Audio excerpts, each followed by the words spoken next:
More roundhouse building. So there it is.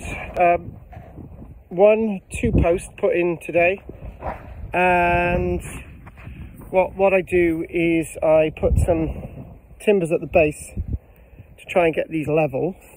I'm still continuing to put fiberglass as an aggregate, and obviously it's gravel, it's base gravel, and usually 3 parts cement.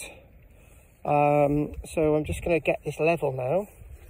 So we're doing really well, and if we sort of look at how far we've actually come, this is the roundhouse as it's developing, up in a field near Brecon, and it's just going so well, and we'll just see how this develops. Anyway, it's only Karl-James Langford and enjoying what we're doing. So a little bit more about the roundhouse soon.